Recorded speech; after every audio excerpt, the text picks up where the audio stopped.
What happens when one of Britain's most beloved actors walks into what should be a friendly morning chat show only to find himself facing a host who seems more interested in stirring up controversy than conducting a proper interview? In just 37 seconds, a single dismissive comment about working-class roots would expose the entitled attitude lurking beneath Lorraine Kelly's cheerful television persona, leading tune of the most shocking walkouts in daytime TV history. The morning started like any other at the ITV studios. Michael Caine, the legendary actor known for his distinctive Cockney accent and working-class pride, had agreed to appear in Lorraine Kelly's morning show to discuss his latest film project. At 89 years old, Caine had seen it all in his decades-long career, from his early days, struggling in London's East End, to becoming one of cinema's most recognizable voices. He settled into the bright studio chair, expecting the usual light-hearted banter that morning television was known for. Lorraine Kelly sitting across from him with her trademark smile seemed pleasant enough at first. The cameras rolled and she launched into her introduction with the practiced enthusiasm that had made her a household name. Good morning, everyone, and welcome back to the show. I'm absolutely delighted to be joined today by the wonderful Michael Caine, who needs no introduction, really. She turned to face him directly, her smile never wavering. Now, Michael, you've had such an incredible career spanning over 60 years. Tell me what keeps you motivated at this stage of your life. Caine leaned forward slightly, his eyes lighting up with the passion that had driven him throughout his career. Well, Lorraine, it's the same thing that's always motivated me. Really, I come from very humble beginnings in South London, and never forget where I came from. Every role I take, every project I work on, it's about telling stories that matter to ordinary people. That's what keeps me going. Kelly nodded, but there was something in her expression that suggested she wasn't entirely engaged with his answer. Yes. Your background is quite well documented, isn't it? The whole rags to riches story, but surely now with all your success, you must feel quite removed from those early days. The question caught Caine slightly off guard. There was an edge to her tone that hadn't been there moments before. He straightened in his chair, choosing his words carefully. I wouldn't say remove. No. If anything, success has made me more appreciative of where I started. When you've known real poverty, real struggle, you don't forget it. It shapes everything about who you are. Oh, come now, Michael. Kelly interrupted, her smile becoming more strained. Surely that's a bit theatrical. I mean, you've been living in luxury for decades. Multi-million-pound homes, private jets, mixing with the elite. Don't you think clinging to this working-class image is a bit, well, disingenuous? The studio seemed to grow quieter. Even the camera operators sensed the shift in atmosphere. Caine's jaw tightened almost imperceptibly, but this voice remained controlled. I'm not clinging to anything, Lorraine. I'm simply being honest about my experiences. Success doesn't erase your past, and it shouldn't. Those experiences, growing up poor, watching my mother struggle to put food on the table, they made me who I am. Kelly leaned back in her chair, crossing her legs in a gesture that somehow managed to look both casual and dismissive at the same time. But don't you think your audience might find it a bit tiresome? This constant reference to your humble beginnings. I mean, how long can you really play that card? The words hung in the air like a challenge. Caine's expression changed subtly, the warmth in his eyes cooling to something harder. Play that card, he repeated slowly, his famous voice taking on a dangerous quiet. Is that what you think I'm doing? Well, let's be honest, Kelly continued, seemingly oblivious to the storm she was brewing. Every interview you do, every appearance, it's always the same story. Poor boy from London makes good. Don't you think it's time to move beyond that narrative? Your fans might appreciate a bit more authenticity. The irony of her words seemed lost on her entirely. Here she was questioning his authenticity, while displaying a complete lack of understanding about what authenticity actually meant. Caine sat perfectly still for a moment, processing not just her words, but the casual cruelty behind them. Authenticity, he said finally, his voice carrying the weight of nearly 9 decades of life experience. You want to talk about authenticity?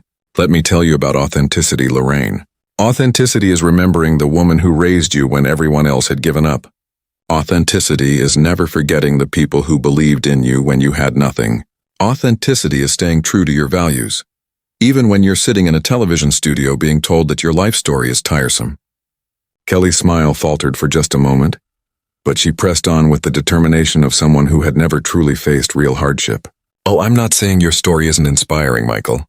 I'm just suggesting that perhaps your audience would enjoy hearing about your current lifestyle, your recent successes, rather than dwelling on the past. After all, that was a very long time ago.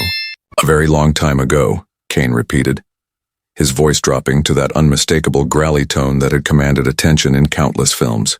The words seemed to echo in the studio, and for the first time since the interview began, Kelly appeared to realize she might have crossed a line. But instead of backing down, she doubled down with the kind of oblivious privilege that comes from never having to fight for anything. "Well, yes," she said, adjusting her position in her chair with an air of superiority that was becoming increasingly difficult to ignore. "I mean, you're a successful actor now. You've been Ned. You've won Oscars. You have homes around the world.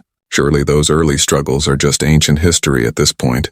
Caine's hands, which had been resting calmly on the arms of his chair, slowly curled into fists, not in anger, but in the kind of controlled tension that comes from a lifetime of having to prove yourself to people who never had to prove anything to anyone.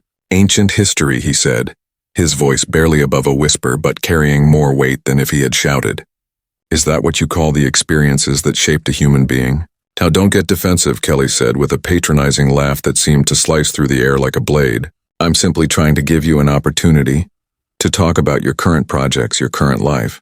Our viewers are more interested in the glamorous Michael Caine of today than dwelling on old sob stories from decades past." The phrase sob stories landed like a physical blow. Several crew members exchanged uncomfortable glances. Even the most junior production assistant could sense that something had gone terribly wrong, but Kelly seemed completely unaware of the gravity of her words. She sat there with her perfectly styled hair and her designer outfit, a woman who had built her career on the foundation of other people's stories, dismissing the very experiences that had given one of Britain's greatest actors his depth and humanity. Caine was quiet for a long moment, his piercing blue eyes studying Kelly's face as if seeing her clearly for the first time. When he finally spoke, his voice carried the quiet authority of someone who had earned every word he was about to say. "Sob stories," he said slowly. "You think the story of a woman working 3 jobs to keep her children fed is a soba story. You think the story of a young man who left school at 15 to help support his family is a SOA story." "Michael, please don't twist my words," Kelly interjected, but there was a nervous edge creeping into her voice. Now she'd spent years interviewing celebrities who were desperate for publicity, who would smile and laugh and agree with whatever she said just to promote their latest project. She had never encountered someone who refused to play along with her brand of superficial entertainment. "I'm not twisting anything," Caine replied, his composure never wavering. "I'm simply repeating what you said. You called the experiences that made me who I am sob stories. You suggested that my connection to my past is disingenuous. You implied that authenticity means forgetting where you come from." Kelly shifted uncomfortably in her seat, finally beginning to realize that she'd seriously misjudged her guest. But rather than apologizing or backing down, she made the fatal error of trying to regain control of the situation through more condescension. "Look, I think you're being a bit oversensitive here. This is morning television, Michael. We're supposed to be having a light, fun conversation. You're making this far too serious." "Oversensitive," Caine repeated, and there was something dangerous in the way he said it. "Let me ask you something, Lorraine. Have you ever gone to bed hungry? Have you ever watched your mother cry because she couldn't afford to buy her children proper shoes? Have you ever been looked down upon by people who assumed you were worthless because of the way you spoke or where you came from?" Kelly's mouth opened and closed like a fish out of water. She had no answer because she had never experienced any of those things. She had grown up in a middle-class family, gone to good schools, and fallen into television work without ever having to fight for anything. The idea that someone might maintain a connection to their struggles, not out of self-pity, but out of gratitude and respect, was completely foreign to her. Well, that's not really the point," she stammered, her confidence finally beginning to crack. "The point is that you've overcome all of that. You're successful now. Why dwell on the negative?" Caine leaned forward, his eyes never leaving her face. "Because it's not negative, Lorraine. Those experiences taught me empathy. They taught me humility. They taught me to value hard work and genuine human connection. They taught me that success means nothing if you forget the people who helped you achieve it. But I suppose someone who's never had to struggle for anything wouldn't understand that." The words hit their mark with surgical precision. Kelly's face flushed red, and for the first time in the interview, her mask of professional composure slipped completely. "Now that's completely uncalled for," she snapped, her voice rising in pitch. "You don't know anything about my life or what I've been through." "You're absolutely right," Caine said, his voice returning to its normal volume but losing none of its intensity. I don't know anything about your life, but I know what you've shown me in the last few minutes. I know that you think poverty is a SOA story. I know that you think authenticity is something to be questioned. I know that you think success should make a person ashamed of where they came from. Kelly tried to interrupt, but Caine held up a hand and continued speaking with the kind of quiet authority that commanded attention. And most importantly, I know that you think you can sit there in your comfortable chair and dismiss the experiences that shape not just me, but millions of working-class people who've fought their entire lives for a fraction of what you take for granted. The studio had fallen completely silent, except for the low hum of the cameras. Even the director seemed frozen, unsure whether to cut away or let the confrontation continue. Kelly looked around desperately, as if hoping someone would come to her rescue, but she was entirely on her own. She had created this situation through her own arrogance and dismissiveness, and now she had to face the consequences. I think we should move on to talking about your new film, Kelly said desperately, her voice taking on a pleading quality that was a far cry from her earlier condescension. She shuffled through her notes with trembling hands, trying to find some way to salvage what had become a completed disaster. But Caine wasn't finished. The floodgates had opened, and decades of dealing with people who looked down on his background had reached a breaking point.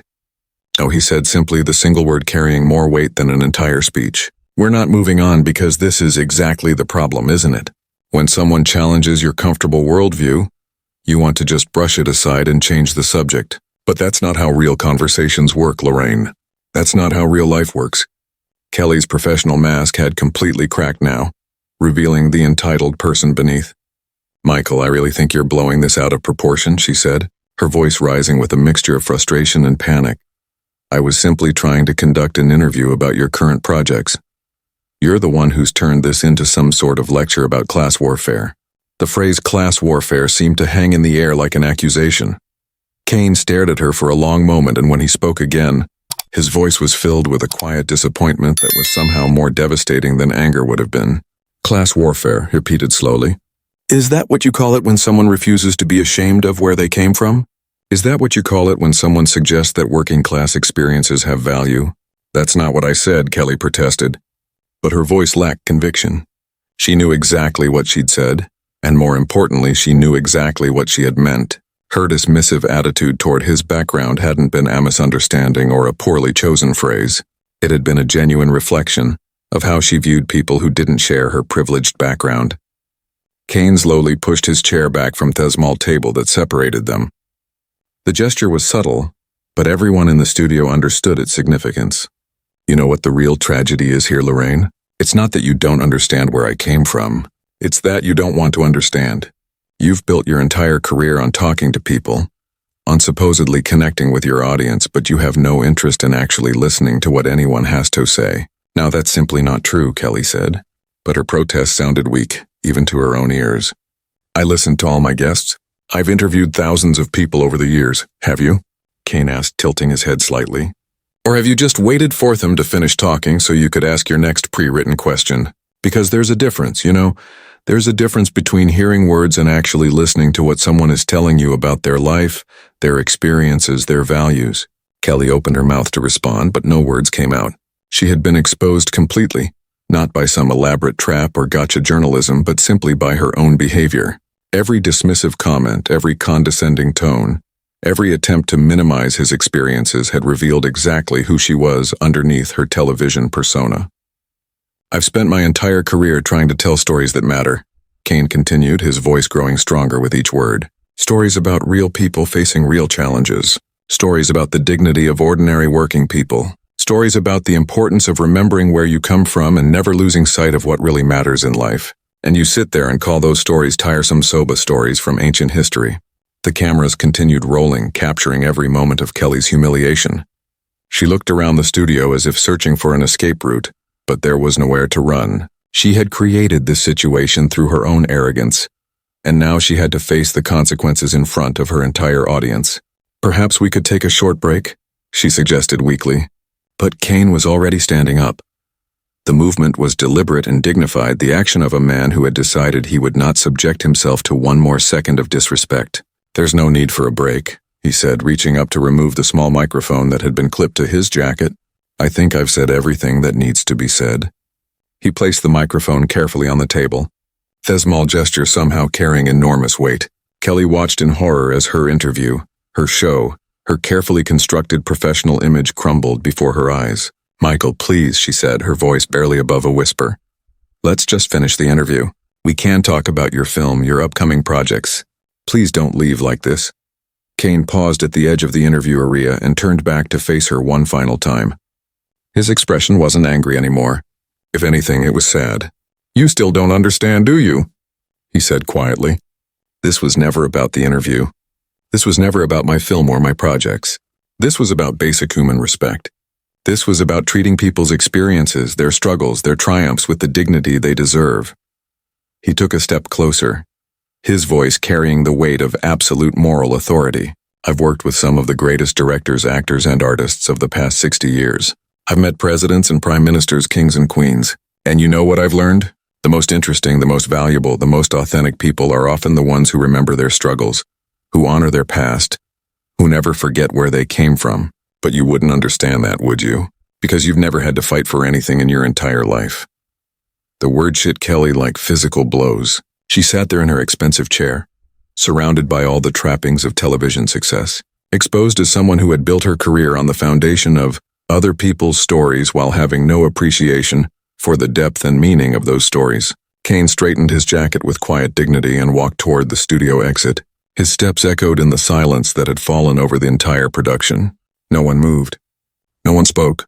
Everyone simply watched as one of Britain's most beloved actors chose his self-respect over a television appearance, chose authenticity over politeness, chose dignity over accommodation. As he reached the studio door, he paused one final time without turning around. "Good luck with the rest of your show, Lorraine," he said, his voice carrying just the faintest trace of pity. "I hope someday you learn the difference between entertainment and exploitation." And with that, Michael Caine walked out of the studio, leaving behind a host who finally understood that she had just lost a battle she never should have started. The cameras kept rolling, capturing Kelly's stunned expression as she sat alone in her interview area, surrounded by the wreckage of her own making. In 37 seconds, a single dismissive comment about working-class roots had revealed everything anyone needed to know about the difference between earned respect and borrowed authority.